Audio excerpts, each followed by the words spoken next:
Bonjour à tous, bienvenue pour un nouvel épisode de l'Hebdo des marchés, le podcast d'Itoro. C'est l'épisode déjà numéro 30 et nous sommes le lundi 21 janvier 2024.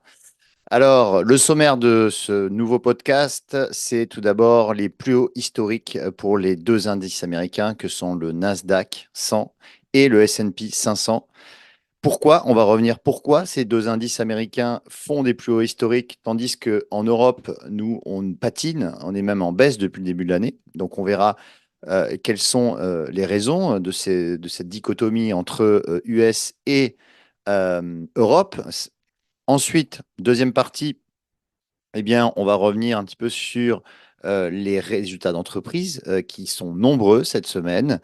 On va avoir Netflix mardi, on va avoir du Tesla mercredi, LVMH jeudi. Donc, on va revenir un petit peu sur ce qui pourrait se passer pour ces résultats d'entreprise. Et on terminera par un peu de banque centrale, comme souvent, puisque cette semaine, on aura la BCE, la Banque centrale européenne, qui va tenir sa réunion de politique monétaire. Et maintenant, la question est de savoir quand est-ce que les taux vont baisser.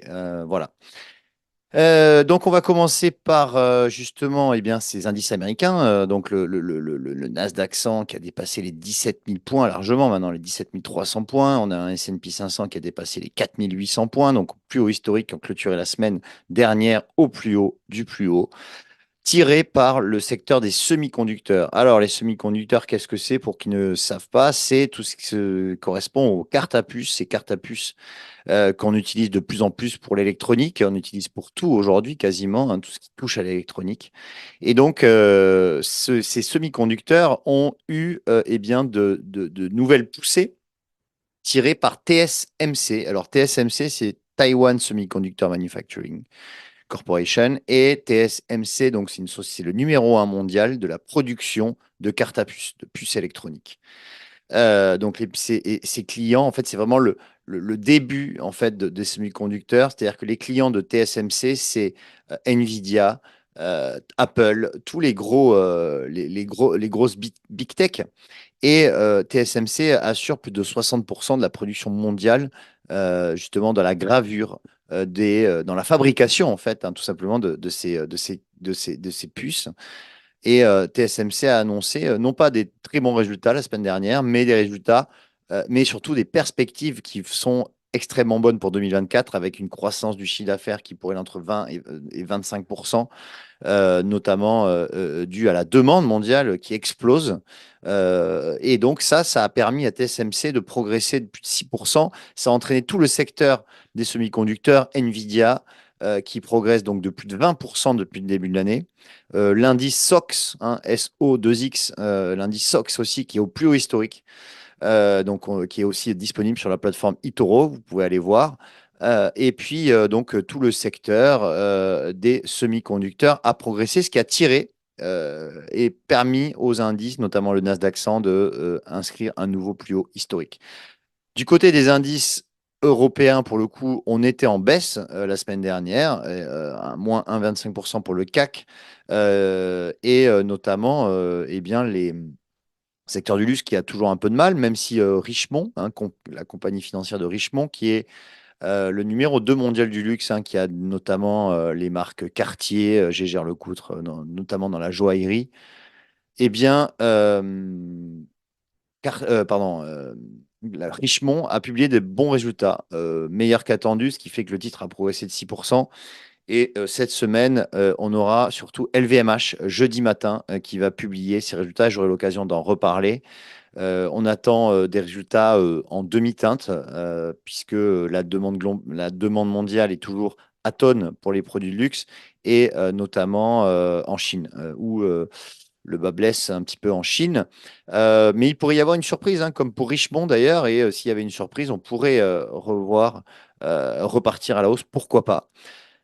Maintenant, c'est vrai que le marché français est un petit peu entre deux eaux, compris entre 7 500 et 7 300 à peu près. 7 300, 7 500, c'est les deux points, hein, bien sûr. Ce sont les deux bornes dans lesquelles est compris le CAC 40 qu'il faudrait dépasser 7500 pour aller retrouver les plus hauts historiques qui se situent à 7006, à 7650, ou pourquoi pas, ou alors, si on cassait les 7003, on pourrait revoir des zones un peu plus basses, 7200 points, c'est un support important. J'aurai l'occasion aussi d'en reparler plus amplement. Alors, maintenant, qu'est-ce qu'on attend cette semaine aussi du côté des États-Unis? C'est la publication de Netflix, hein, qui avait publié, souvenez-vous, de très bons résultats au troisième trimestre.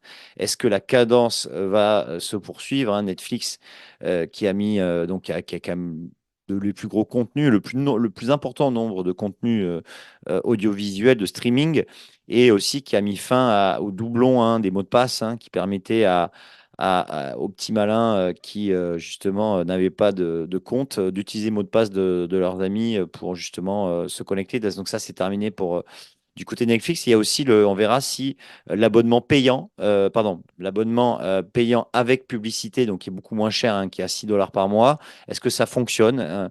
Voilà, est-ce que ça a attiré de nouveaux utilisateurs pour Netflix? Donc ça sera mardi, et mercredi, on aura Tesla aussi. Tesla qui eh bien, est plutôt en demi-teinte, et on verra si la baisse des prix eh bien, a permis d'augmenter les volumes de vente, mais ce n'est pas du tout sûr. Voilà, donc ça, on en reviendra, j'y reviendrai la semaine prochaine. Justement, ça va être très intéressant de suivre ces deux sociétés. Et pour terminer, donc je le disais tout à l'heure, la BCE. Alors, la semaine dernière, on a eu justement deux interventions au Forum économique de Davos. Euh, Première intervention, gouverneur de la Banque d'Autriche, qui nous dit que potentiellement, il n'y aurait pas de baisse de taux cette année. Donc ça, ça n'a pas plu au marché, hein. Du coup, le marché, la semaine dernière, a baissé en début de semaine. Et puis, on a eu aussi en milieu de semaine Christine Lagarde, donc présidente de la BCE, qui nous a annoncé qu'il ne faudrait pas compter sur une baisse de taux avant l'été. Donc, ça serait probablement au mois de juin. Donc, déjà, c'est vrai que cette semaine, un jeudi, donc à 14h30, on aura le discours de Christine Lagarde. Pas grand-chose à attendre finalement de ce discours, puisque elle va pas du tout remettre en cause le fait qu'il faut rester avec des taux d'intérêt assez hauts pendant une période prolongée, car pour lutter contre l'inflation, parce que l'inflation, on l'a vu sur les dernières données, remonte un petit peu.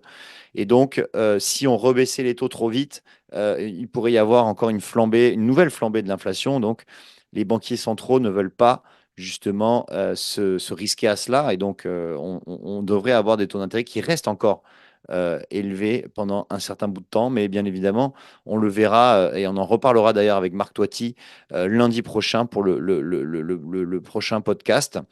Voilà, écoutez.